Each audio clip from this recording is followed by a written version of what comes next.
T.L.P.C Nation! We have Professor Frankie, Frank the Tank. We got him here actually in an interview now that he has been able to make it. The first battle he did online. And now we have Master Brent.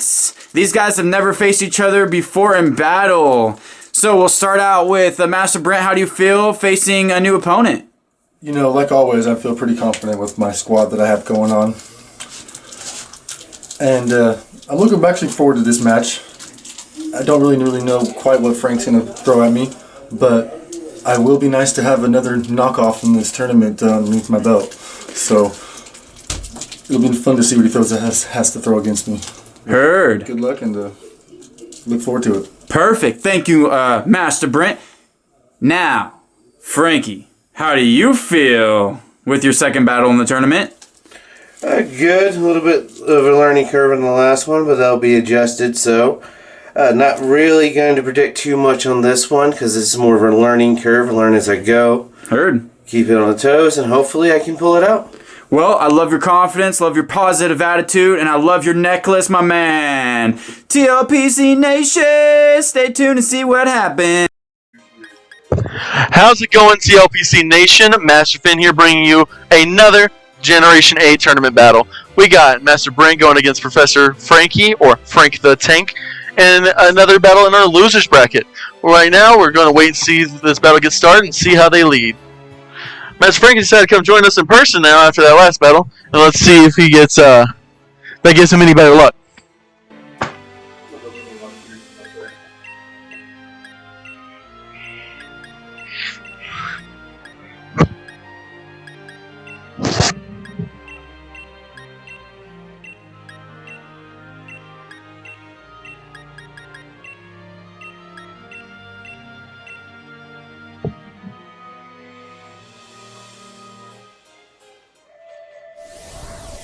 And the battle is beginning. Good luck.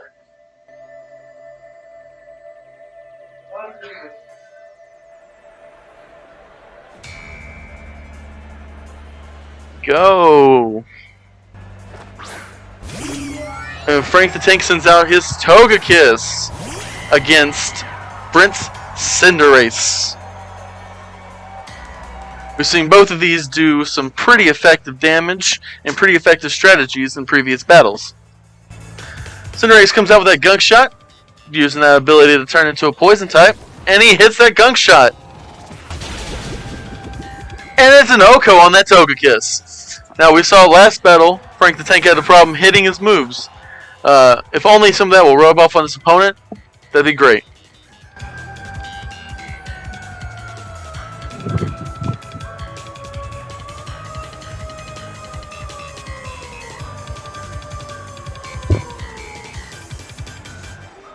Waiting for Frank the Tank to send in his next Pokemon. What will he send in against this Cinderace?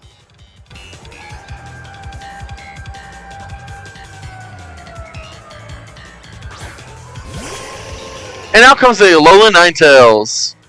Interesting choice, but here we go.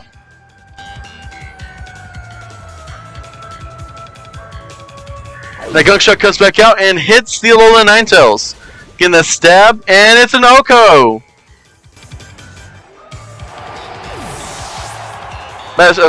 Frank the Tank is down to a 6-4 deficit right now. Let's see if he can drag this back. What is his answer to this Cinderace?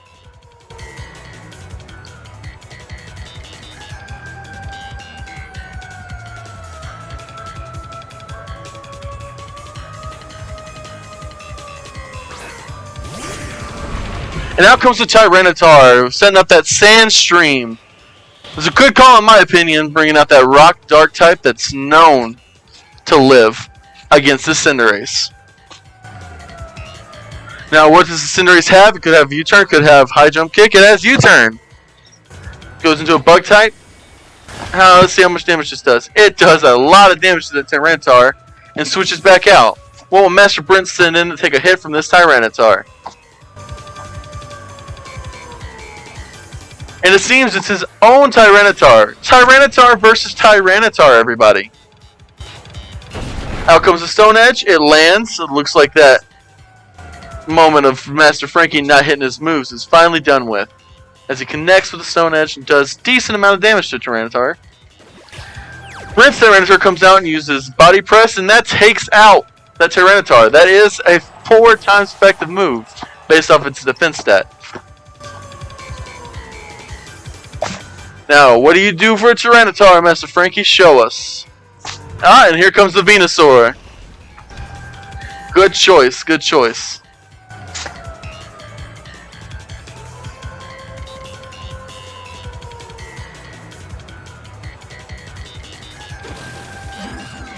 And here comes the Sleep Powder, and it connects with the Tyranitar. I bet Master Frankie is happy to see that. The Tyranitar goes to sleep. Venusaur taking a little bit of chip damage from that Sandstorm. Could Master Frankie come back right now? It looks like he has a chance. Now comes the Leech Seed. Getting that recovery. He's going to negate that Sandstorm every turn.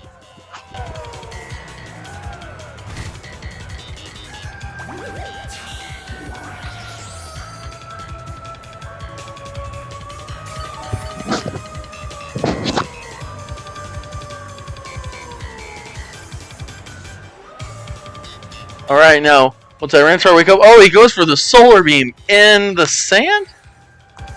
Odd choice there, but that's going to be very powerful if it hits the Tyranitar. I've just got it in from the reporters that Master Frank does not have Sunny Day. So this is the best he can do.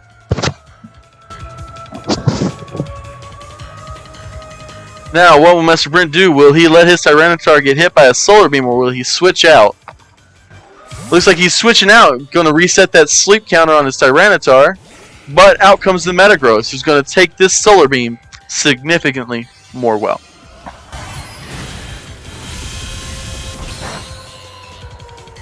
And it does a little bit of damage. Not very effective, you know. It's resisting. Now, what will Master Frankie do with his Venusaur to this Metagross?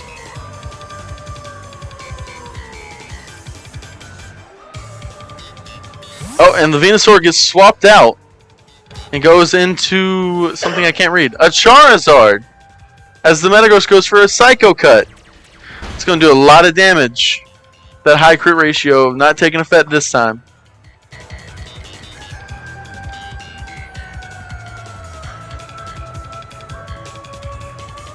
What is going through the heads of both of our trainers as we wait for them to make their next move? Oh, and the Metagross coming back out. And going into the Tyranitar.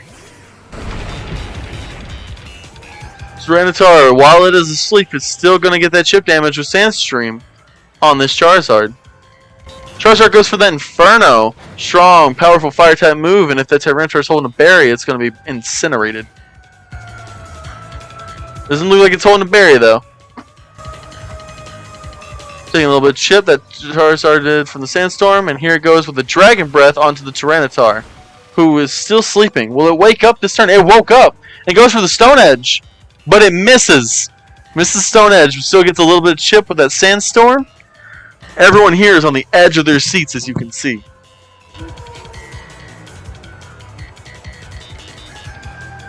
Now comes the Dragon Breath from the Charizard. Will it pick up the KO?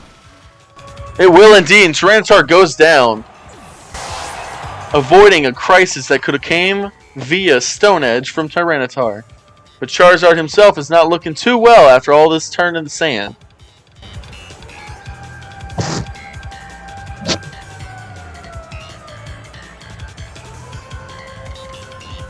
And Master Brent sends out the Azumarill. Good choice, a Water Fairy type against a Fire Flying type.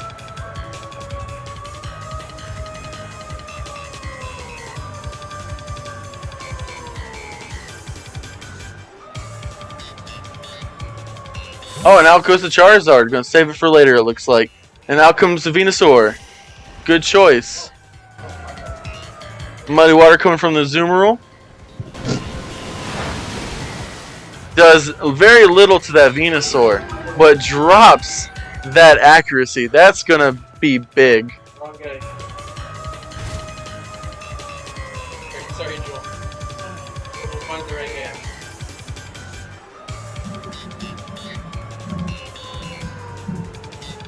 what's going to come on from this Zoomerol and Venusaur that's on our field right now. Out comes the Nidoking. Oh, and even with the accuracy drop, it lands that Sleep Powder.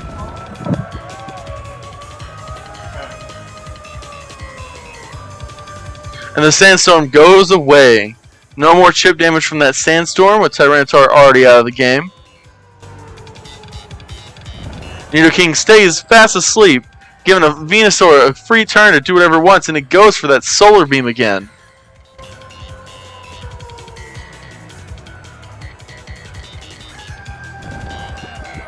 And again, Nidoking is taking a nap.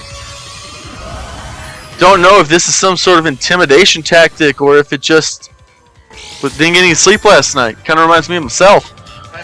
And out comes that red card, making that Venusaur switch out. And out comes the Charizard. Now, will Charizard have anything against this Nidoking? Outspeeds, here comes the Dragon Breath.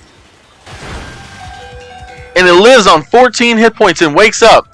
Here comes the Whirlpool, and it connects, trapping Charizard in the Whirlpool. It lives on, but it will take damage every turn from that Whirlpool. Will it survive this damage? Oh. The answer is no, and the Charizard goes out to a cheeky Whirlpool from a Nidoking.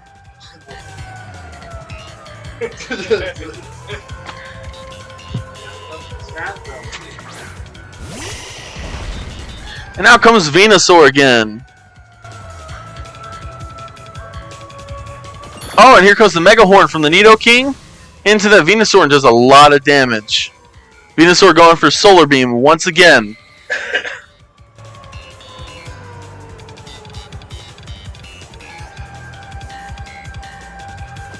And goes for another Mega Horn, and it connects again. So much damage. Now comes the Solar Beam. It connects and will take down that Nidoking.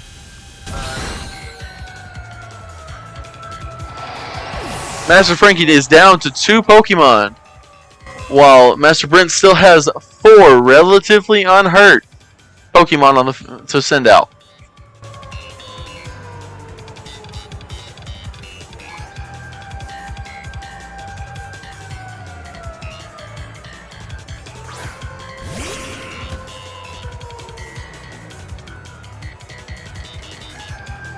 And here comes Gengar.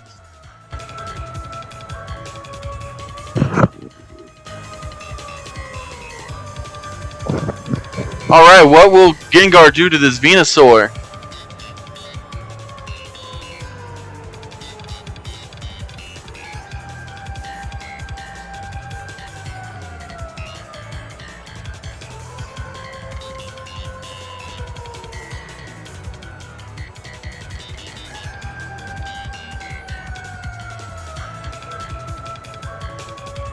And out comes the Sludge Bomb from the Gengar. It connects and does enough damage to take down that Venusaur.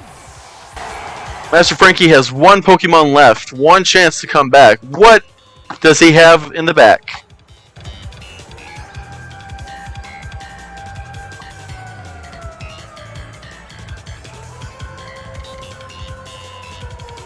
Oh, and it's a Poliwrath.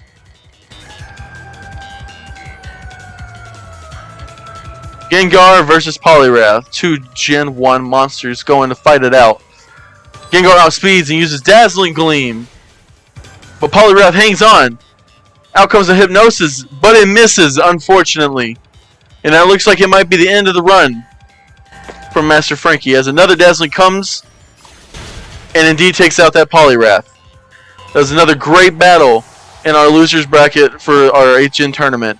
Professor Brent pulled the Master Brent pulled through once again to win another battle and to continue on. Professor Frankie was a great sport in this. Unfortunately, this is his last battle in the tournament. Stay tuned for post-battle interviews. T.L.P.C Nation, we have the after-battle interview between Master Brent and Master Frankie. We'll kick things off with Master Brent. How do you feel about that battle? You know, it was really good. I learned a lot about what I had going on. It was definitely a pleasure facing you for the first time. Oh, yes. And, you know, I look forward to this tournament again. and it was a good win. Well said. I love the respect that you got going on. Frank the Tank, Professor Frankie, how do you feel? I feel good about it. It was a really good battle. Kept me on my toes. And now I understand that I have to start building a little bit more on the ghost side. Because towards the end of that, I had nothing to face that Gengar. Heard. So now you have motivation and what direction you want to go when you face probably Master Brent next time. Mm-hmm. Perfect. Guys, stay tuned for more of this tournament. We love you. Trading the mirrors, my God.